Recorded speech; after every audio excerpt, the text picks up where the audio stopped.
Brendan here. Gonna take this wheel off so we can replace this broken stud on the wheel here.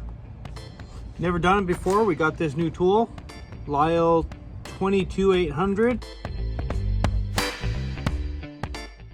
Hoping it works as easy as other people said. So let's get this wheel off.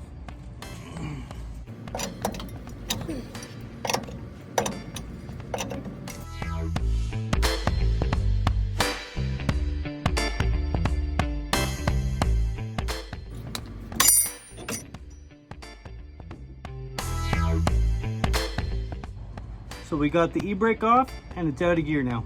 So now we can remove the old stud here. I don't really feel like hammering directly on it, so I'm going to use this steel bar to be on it to hammer it out.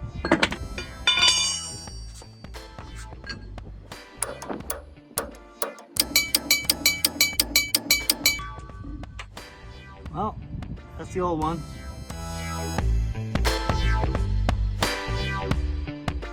Here's the new one.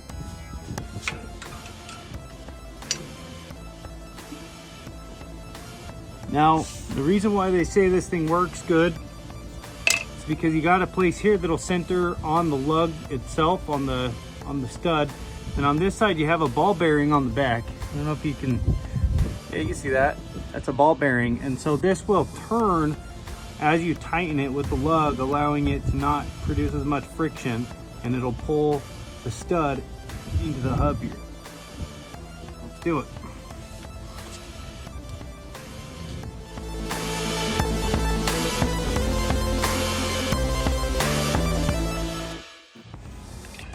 Well, there it is. Seems like it worked. Let's go ahead and put the wheel on.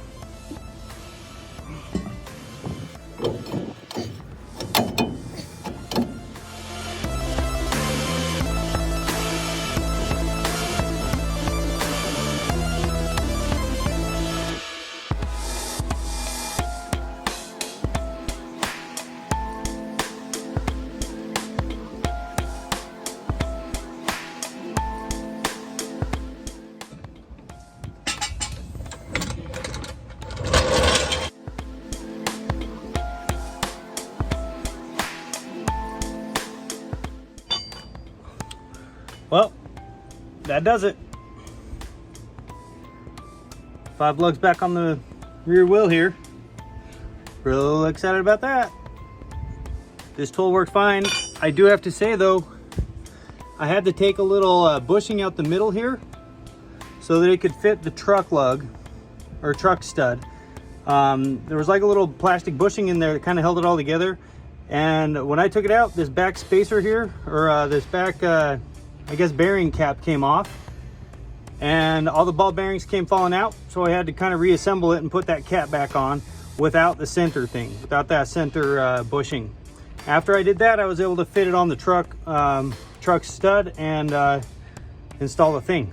All right, so I would give this thing a 5 out of 5. Good job, Lisle. You make great tools. Bye.